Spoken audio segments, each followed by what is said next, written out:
The paradigm has shifted. The world is accelerating. The science fiction of yesterday is rapidly becoming the science fiction of right now.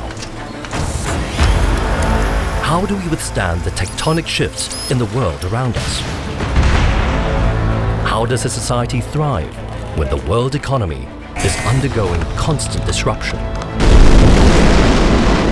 How do we continue to learn when information is moving at the speed of light? There are places that are ahead of the curve, cities building the tools for tomorrow. We want to create innovations that have a real-world impact. One day, Singapore can be self-sustained in food production. You are looking at the development of Singapore 40 years ahead of time. This city could be a model for what's to come. This is the city of the future, Singapore.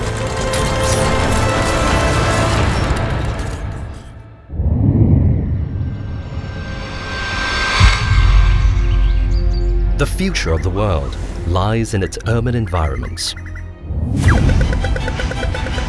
More than half the world's population live in cities, and that number is growing. This rapid influx of people creates possibility, but it also creates challenges. How can the cities of today grow and thrive to become the places we want to live in tomorrow? Creating sustainable, manageable human spaces in the world's ever-expanding cities is a challenge facing governments across the globe. And no one understands the complexity of this challenge better than the planners at Singapore's Housing and Development Board, the agency in charge of creating living spaces for about 80% of the resident households in one of the most densely populated cities. I'm an architect by training, and I also have a master's degree in planning. So I'm an architect planner. Since 2010, Dr. Cheong's vision and guidance has helped usher in a new era of smart public housing for the HDB, allowing the city she loves to grow and thrive despite significant challenges. As an island city-state, we're only about half the size of metropolitan London. We have to house 5.7 million people. And we are, of course, very land and resource constrained. So that is the big challenge. But having said that, over the years, we have managed to develop Singapore in a pretty sustainable way, and we are one of the most livable cities in Asia. When Dr. Cheong was a little girl, Singapore was a vastly different city. It had a third of today's population, less than 1% of the current GDP, and little to no infrastructure. In just over 5 decades, though, this tiny city-state has undergone a remarkable transformation. Singapore's HDB has built 1 million flats, creating one of the most successful public housing programs in the world.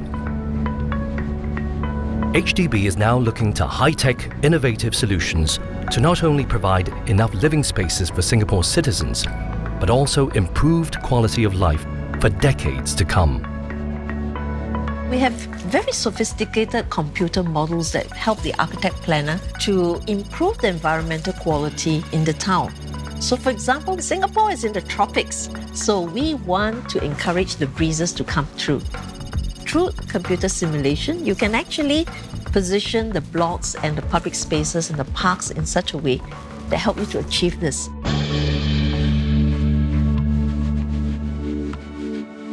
Singapore does very long-term comprehensive planning, and that is very important. You are looking at the development of Singapore 40 years ahead of time. And this is important because it ensures that we have sufficient land safeguarded to meet all our development needs. Singapore is planning decades ahead. such a land-scarce nation, the question is often not what to build, but where to build.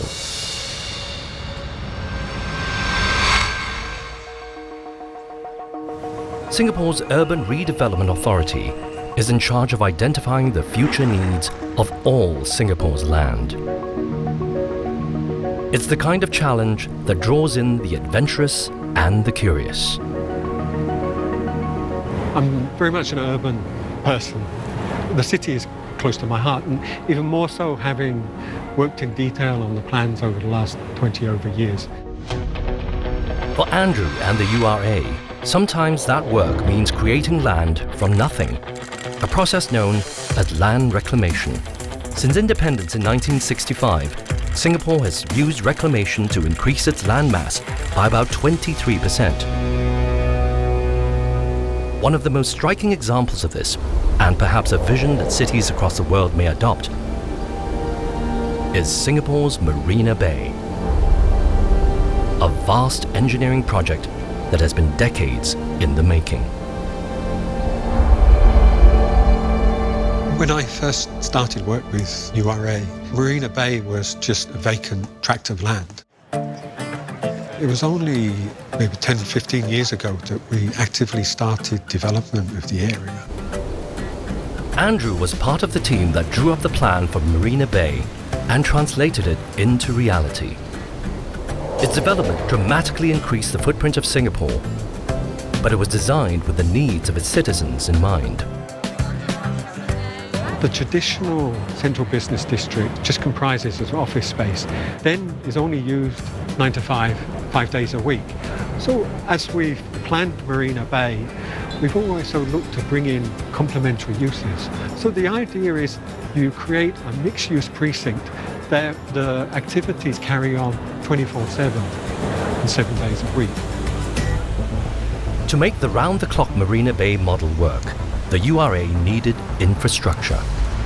In land-scarce Singapore, that meant going underground, using precision-designed layers of essential services, including water and electrical tunnels, pedestrian and commercial spaces, transportation infrastructure like highways and subways, and even telecommunication superhighways. These hidden underground systems have been designed to meet the needs of Singapore for the next 50 years. But some in Singapore are looking beyond that, already imagining the cities of the far future. I actually think that the future of Singapore is not just about increasing the density around transportation nodes of activity. I actually think it's about exploring air rights as well. Jason Pomeroy has grand visions for his city. The award-winning architect of Singapore's first zero-carbon house, the Bee House, his designs are pushing the boundaries of how Singapore might look more than 50 years from now. Think about creating structures over roads, over motorways, topping up above existing structures. The rooftops today might be sky courts, sky gardens of recreation. If cities expand upwards into the skies, conventional methods of road transportation may no longer be effective. Perhaps the future of urban transportation will play a major part in shaping the way we live. But then all of a sudden you're going to need to think about how to get people up there. You know, if you were to fast forward 50 years from now, we already see drone technology becoming so advanced. Why are we not sticking people into those drones? Again, a bit like Blade Runner. All of a sudden, your sky courts, your sky gardens, even your private terraces to your condo is actually a landing platform for your own personalized drone. Though the idea of us flying to work may be decades away, drone technology is advancing rapidly and could become integral to the evolution of transportation in the cities of tomorrow. In Singapore, the government has thrown its support behind an advanced program to test the limits of drone capabilities in the world's rapidly expanding urban environments. Yeah, we will release the drone. Skyways is Airbus's project that is exploring this urban air delivery domain, or basically cargo delivery with drones project.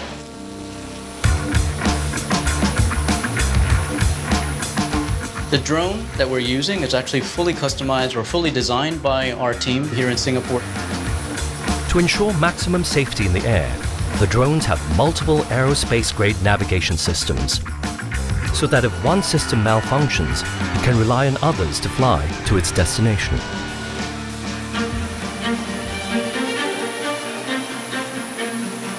The packages that we can deliver by design today is up to 4 kilograms. What we understand is that 4 kilograms would cover perhaps about 80-85% of all the packages that or parcel deliveries that are done today. Once the package has been delivered to its slot, the mailbox automatically sends a personalized code to the customer, so they can pick up the package 24/7. And just like that, parcel comes back. In Airbus, one of our visions is what we call urban air mobility. So flying taxis, for example. Skyways is about enabling this technology. It's about looking and moving towards a future where we have then a flying transportation means in an urban setting.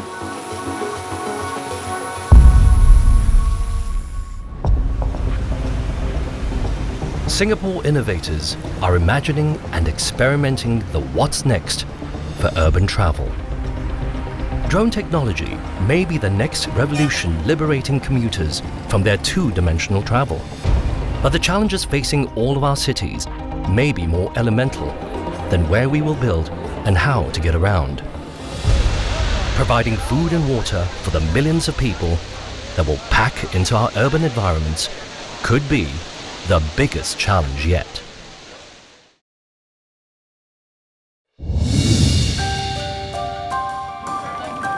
As urban populations rise, the world will face unprecedented challenges.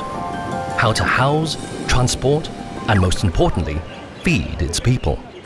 In the future, as rural populations decrease, ensuring food stability will be key. In land-scarce Singapore, it's a challenge that is already being confronted. Right now, 93% of produce is imported into Singapore, and that's because there just simply isn't enough land to do farming practices. Benjamin Swan came to Singapore as an engineer on the Marina Bay Sands project. But having fallen in love with the city, he recognized a challenge and an opportunity to help the nation towards its goal of food sustainability. Ben is developing a new way to grow food, not just in Singapore, but in any urban environment. Sustainera is a controlled environment agriculture farm. We effectively replicate what's happening outside in nature to grow impossible products in impossible places. Singapore is a trailblazer in this technology, having opened the world's first commercial vertical farm in 2012. Now Sustainera, through their patented processes, are able to grow produce indoors, without sunlight and without soil. What we actually have done is we've come up with our own system here to introduce the seeds directly into the foam cube.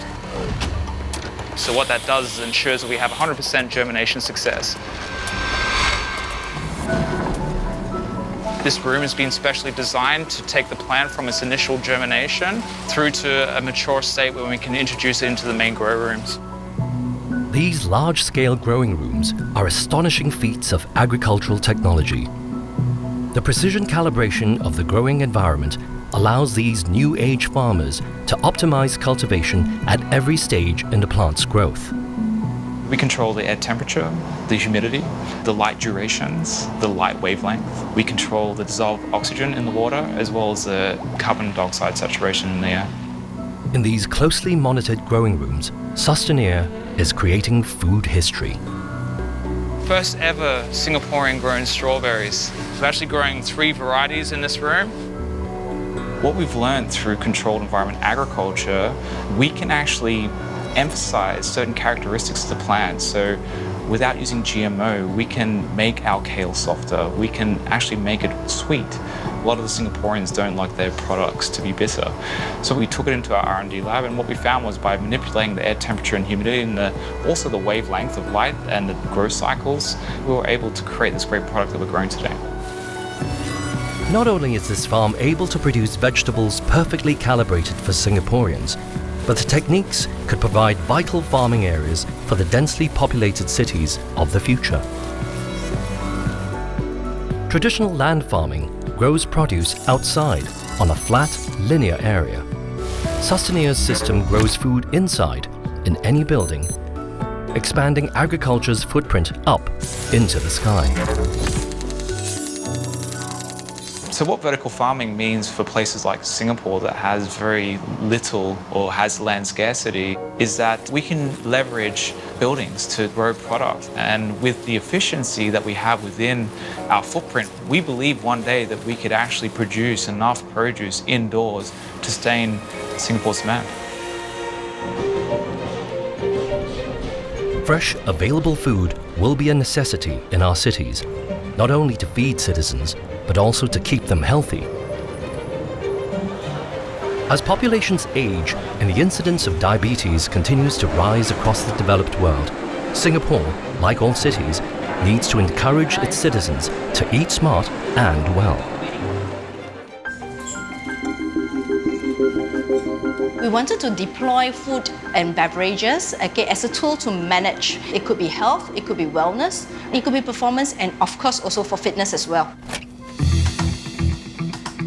Believe it or not, these colorful sculptures are edible.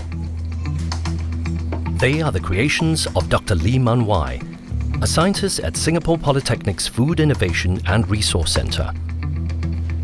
Using the latest breakthroughs in technology, she is creating food tailored to the exact caloric and nutrition needs of Singapore's senior citizens. We wanted to look at personalized nutrition for a target group of people. So what we started off is basically looking at people with different lifestyles or otherwise looking at people with different health conditions. To realize her vision, Dr. Lee collaborated with bioengineer Mark Wong to build a piece of wearable tech that can monitor a person's nutritional requirements. What we have developed here at Singapore Polytechnic is what we call the InterSense system. It's in a form factor of a watch. The app, it's pulling data from the wearable. So this data can then be fed to algorithms to compute specialized individual nutrients that are customized for the individual. So a 3D printer could then use this data and print out the appropriate nutrient values suitable for that individual. Dr. Lee's system is one of the first of its kind in Singapore, and perhaps the world, to pair wearable tech with 3D printing to create food with personalized nutritional values. This particular printer actually has a beautiful way of allowing us to customize nutrition. So there should be probably a chicken rice that is actually high in calcium, some that is actually good for potassium and different types of vitamins and minerals that is custom. While still an experimental prototype, the potential is staggering. This jelly packs a punch with the necessary nutrients for optimizing health and even preventing diseases. With greater sets of data from each individual, we can now create a whole library or database and identify trends by using machine learning or using AI. So that is extremely powerful in the near future, to be able to predict potential health issues and mitigate those health issues in population centers before events occur. Through imaginative planning and technological innovation, Singapore is finding new ways to house and feed its growing population. But perhaps one of the biggest challenges facing any global city will be ensuring a constant, safe supply of that most precious of resources, water. Singapore currently uses 2 billion litres of water a day. The most efficient source of fresh water is rain. And to capitalize on this resource, the nation is crisscrossed with an extensive network of rivers and canals that channel every last precious drop of rain into 17 storage reservoirs.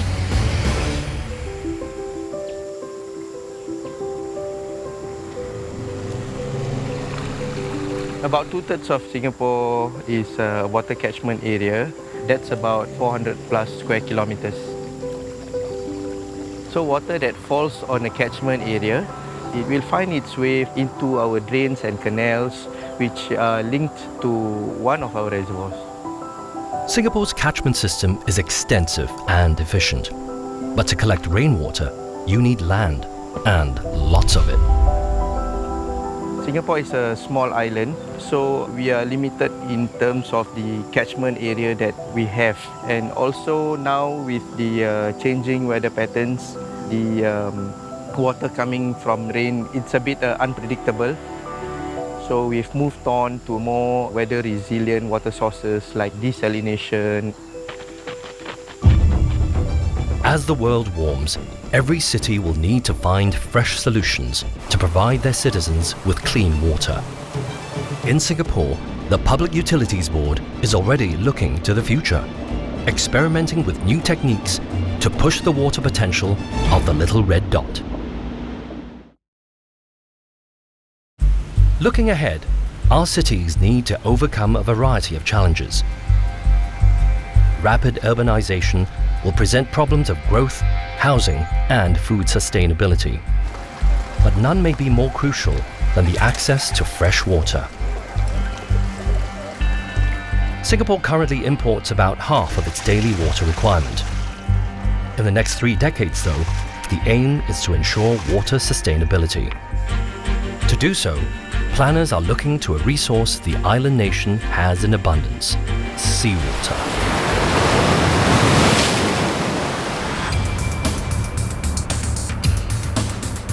I always call this a new toy. Really, it's kind of a toy for us, but seriously, it's a plant that's designed with robustness, reliability. It's fully automated. Hugh Kit-san oversaw the construction of a brand new state-of-the-art water facility, the Tuas Desalination Plant. We've been working on this project for the last just over 2 years to get it from a green field and up to the state that you see right behind me, a functional 30 million gallons per day desalination plant. The Tuas Desalination Plant is a modern marvel of precision engineering.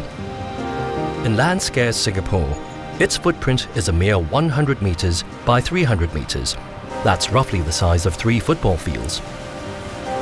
This may seem large, but it is a relatively small footprint compared to plants of its kind around the world. When we did the design and the construction, it was quite a challenge that you got to make sure that they are all stacked and arranged in like a Lego manner, that it all fits nicely into a puzzle and it forms the plant what you see today. Despite its small footprint, the Tuas Desalination Plant houses one of the world's most powerful technologies for producing fresh water from the sea: reverse osmosis filters. That's actually the heart of the plant, where the salt in the seawater gets separated or removed from the water. The white tubes in there is the reverse osmosis membrane, where filtered water will be pushed through the membrane. This high-tech process is a key part of preparing Singapore for the future. But conventional water desalination is energy intensive. The electricity you would need to desalinate enough water for just 1 day of Singapore's needs could power a Singaporean household for 1,000 years. To save energy and reduce the cost of water desalination, the PUB is now investing in new research. Evoqua is a company working on the desalination process of tomorrow. We are demonstrating our next ED technology for seawater desalination. Electrodialysis uses electricity to remove salt from seawater. Pairs of electrodes are placed in a stream of salt water, with 1 positive electrode and 1 negative. The positively charged sodium ions are attracted to the negative electrode, and the negatively charged chlorine ions are attracted to the positive electrode. This concentrates the salt around the electrodes. The process is repeated until the water is salt-free. Right now we are building a demonstration plant with a capacity of 3,800 meter cube per day. We have plans to further scale up this technology with a capacity of 100,000 meter cube per day. Singapore's innovations in housing, food, and water are giving us a glimpse of how a forward-thinking city might solve some of the challenges it faces. But these solutions will come at a price. fast, secure and thriving economies will be essential for facing an uncertain future. And perhaps no nation understands this better than Singapore. The financial sector is a very, very critical sector for Singapore. Almost 12% of our GDP comes from this sector. So you understand how critical for us to ensure that this sector is a vibrant sector, it is competitive, it attracts the best possible ideas. As the Chief FinTech Officer of the Monetary Authority of Singapore, Sopnandu Mahanti needs to ensure that the nation sets a world standard for the financial sector. This boils down to one thing: technology innovation. Most of the services in financial sector are going to be powered by technology. In 2016, Singapore announced Project Ubin, a new fintech experiment using blockchain technology. Traditionally, banks keep a record of all transactions on their own centralized ledger, which is susceptible to manipulation by hackers. But Project Ubin keeps all records on a blockchain. This means that identical copies of the ledger are kept on a distributed network of computers around the world. These computers check in with each other to ensure that their copy of the ledger is correct. If one of the copies does not match the others, it is rejected and replaced with a copy that the majority of ledgers agree is correct. To tamper with the blockchain to steal money, a hacker would need to hack a majority of the computers on the network simultaneously, a virtual impossibility. The real killer use case is cross-border transfer. Today it takes 2 to 3 days to move money between two countries, the whole overseas transfer.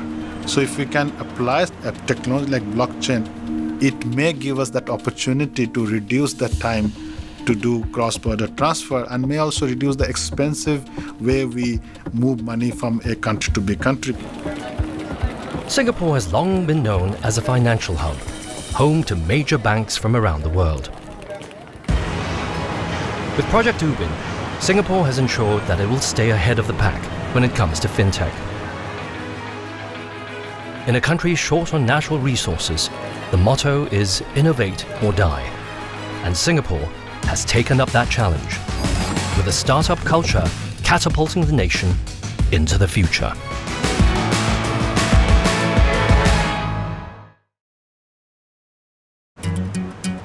Ideas are one of the intangible resources that power cities. Singapore has capitalized on the nation's creative DNA to support and usher in a new wave of innovative companies. One of the biggest startup hubs is ST Engineering's tech incubator, InnoSparks. We are focused on solving some of the urban challenges, particularly solutions in smart cities as well as health tech. Medical technology is a $350 billion global industry, one that thrives on the latest ideas. Start alignment. Like Alan Go's revolutionary automated needle targeting system.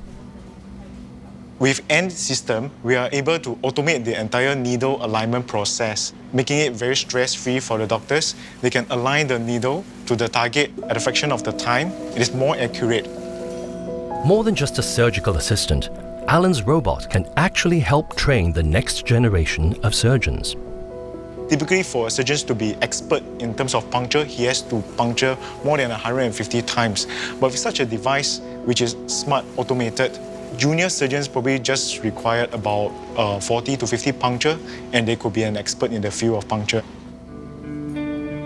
InnoSparks has also been key in developing life-saving technologies to solve global health problems. My name is Jerome. I'm the head of engineering at InnoSparks, and I'm also the lead engineer for AirPlus Smart Mask.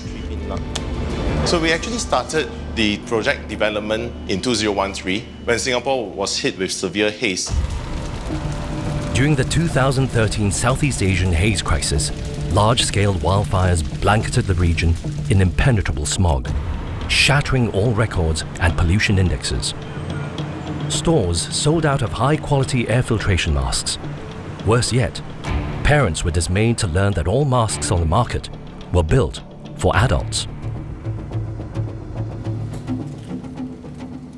We actually went to do a 3D facial scanning of more than 850 children and adults.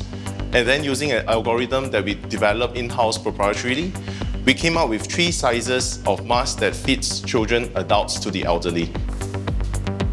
Using thermal imaging, the benefits of these masks leap into focus. We can see that actually the mask itself stays pretty much purple. This is a quick way to show that the ventilator is actually effective in venting heat from the mask. While a vital part of Singapore's economy, the tech scene is not just about software or hardware. At its core, it is about hardware, providing for its citizens. We want to create innovations that have a real-world impact. So we take a very user-centered approach. Singapore's digital economy is providing real, tangible benefits to people, and some of its brightest inventors are focusing on the far future. Local startup TransferFi has developed a technology that could change the way we think about electricity. Wireless power transfer is inherently being able to transfer power wirelessly. We're using radio frequency to be able to transfer power. In terms of the construct, behind it is electromagnetic waves, essentially power within a waveform. The custom-built transmitter converts electrical current into electromagnetic waves. Using a complex algorithm, this wave is modulated and focused into a tight beam, transmitted to an array of antennas using radio frequency. The receiver harvests the radio frequency waves and converts them to direct current, which is able to power electrical devices. The system is ready now, so the signal is now generating. I think now we are ready to switch on the power amplifier.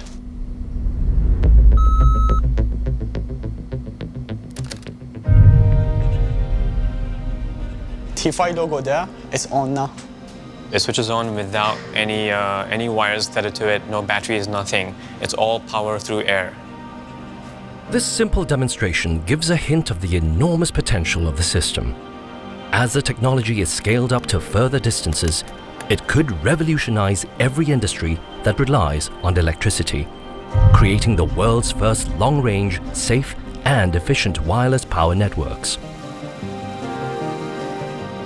There's a lot of uses. I mean, it's ubiquitous technology. I mean, you can use wireless power transfer and distribution for almost anything, from consumer electronics to medical devices to offshore renewables to sensors, for automation. Singapore's digital startups are dreaming up ingenious new technology, proving that perhaps the greatest resource we'll need in the future is imagination.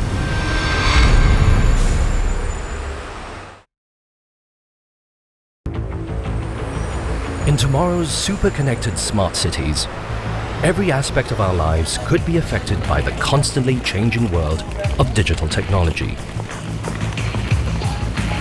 Preparing the next generation for this future is top of mind for most educators of today.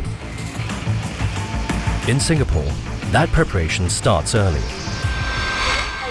Using tech tools to teach children the building blocks of a digital mindset, including the most basic skill needed for coding, sequential learning. Sequential learning, it seems easy for us adults, but it's actually not easy for them at all to know who comes first and who comes next.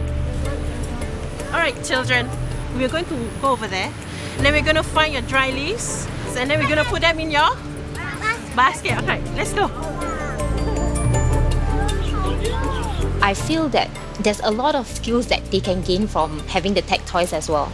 They are learning problem-solving skills, communication skills, language skills as well, and also they learn how to problem-solve sequential as well. 1, 2, 3, 4. You need to press 4 steps. Good job. The Playmaker program, there are 3 tech toys. The B-board is something that is very friendly and very easy to operate because there's only a few buttons for the children to use. So for example, we have the forward, backward, turn left and turn right button. Try to show us how you go. Kibo, I would say it's a little bit high-end order thinking, whereby children will have to sequence the block first, put it in order, and they have to scan the barcode. So for Kibo, it won't function if they don't start with the begin block and end it with the end block. So during that time, children actually get to do a trial and error to see whether it works or not. Miss, we need more tape. These tech toys introduce children to advanced learning concepts. In doing so, they are arming future generations of Singaporeans with the skills necessary for computer programming and literacy, without exposing them to too much screen time. This dynamic new approach to education is of critical importance for parents, helping to prepare their children for the workplaces of the future. So where do you want to go to now? I've got 3 boys. They are 12, 11, and youngest is 4. Since I'm in the finance line, the current way to go is the fintech. The concern for how my kids are going to cope with the new change in their career force has always been there. Definitely, I feel these tools will actually help children to prepare in the workforce in the future, because we are actually building the foundation. For example, the foundation of language, the foundation of problem solving, the foundation of communicating with people. Tech literacy is not just a challenge for newer generations. As populations around the world age, the need to become digitally literate cuts across all age brackets. Singapore is tackling this problem head-on, with proactive efforts to provide tech education to all of its citizens, ensuring none are left offline. 现在科技发达，好像我们老一辈的老年人了，心理上觉得说赶不上。3年前我孩子给我这个智能手机，我基本上不会用，就是打电话而已。 Mr. Tan's journey to digital fluency came at a clinic held by Singapore's Info Communications Media Development Authority. 能够从这个 WhatsApp 的简讯可以转到这个国外啊，或者是这个微信里面，用微信也可以转回这个 WhatsApp 这里。我也可以打电话去国外跟朋友聊天。你好，爷爷奶奶。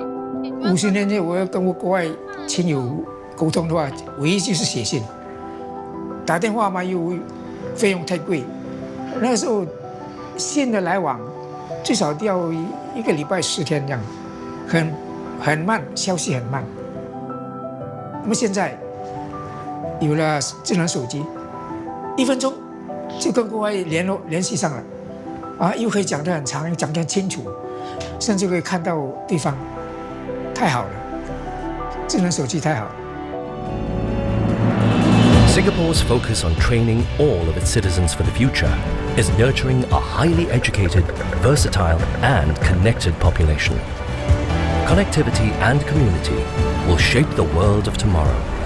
And in Singapore, that sense of community is already revealing itself in new and surprising ways. We are racing towards a future that will be dominated by technology. In the decades to come, dedicated citizens will find ways to harness that technology to make a positive impact, enhancing lives through creative innovation. In Singapore, technology is already being created that will care for the nation's most vulnerable. We try to provide sleep wellness for newborn babies and also premature babies. Hi, how are you? Hello. Hi. Hi, Frank. Yeah. So what you do is that you actually put a baby on it, and after your baby sleep for about a minute, we can give you the breath count and know how well your baby is sleeping. When a baby sleep, they have a lot of periodic breathing. That means they breathe and then they stop, they breathe and they stop. Now this happened to 2% of the newborn baby, but it happened to 60% of premature babies. Periodic breathing dramatically reduces oxygen flow, which can have a detrimental effect on a baby's growth and even their cognitive development. The breath optic system uses fiber optic technology to help monitor this. For Frank, this project is personal. Actually, one of the driving force of us inventing this product was because 24 years ago, I had a premature son. At that point in time, I bought whatever that's available to try to monitor the baby. And actually for 1 month, me and my wife did not sleep in the same room because we took 12-hour shift to stare at the baby. So we took turns to look after my son for a while. So when we were able to use the optic fiber technology to create such a sensor, we really know what we want because I was in that position before. And your son is okay now, right? Oh, my son is perfect now. He's alive and kicking and well.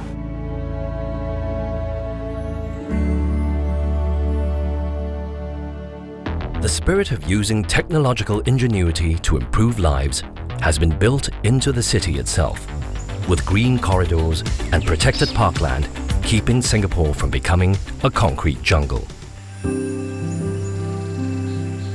In its efforts to conserve and protect its status as a city in a garden, NParks is employing the power of technology. So one of the tools that we use is called the SG Bio Atlas app. It's a free citizen science-based app where everybody can download and you could record wildlife sightings that you see in Singapore. It could be at your park, it could be in the forest in Singapore. And using this data, we can develop some conservation or management strategies where we could conserve certain habitats or protect certain green spaces. The app is empowering Singapore's citizens to play a meaningful role in the conservation and protection of the city's incredible biodiversity.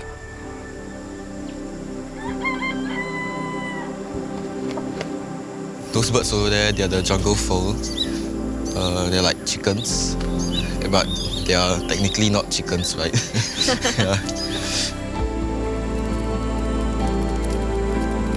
I'm a working mom.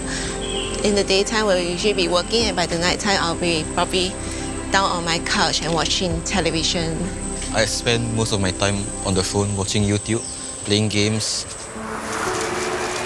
Not only is the Citizen Science Program helping NParks maintain Singapore's rich ecosystem, but also helping people build connections with green spaces and each other.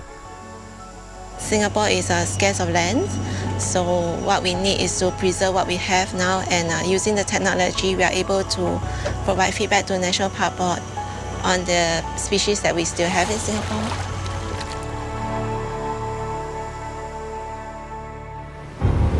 As the modern world rapidly marches towards urbanization, our future cities will face unprecedented pressures. Innovation and technological advancements will help bring profound change to how we live, how we work, and how we learn. In Singapore, that change is already underway. It feels like we are part of building and creating a Singapore that is vibrant, safe, and also sustainable for the people now and also for the future. If we can do it here in Singapore, we can literally do it anywhere in the world. And we are excited almost on an everyday basis. We are motivated by the fact that we actually can make a difference. I heard from one Nobel Prize winner, only a prepared mind can see opportunity. And we are using this opportunity by getting ourselves prepared. 50年后应该是这个高科技方面更发达，我也不能想象到将来是什么样的，前景一定光明。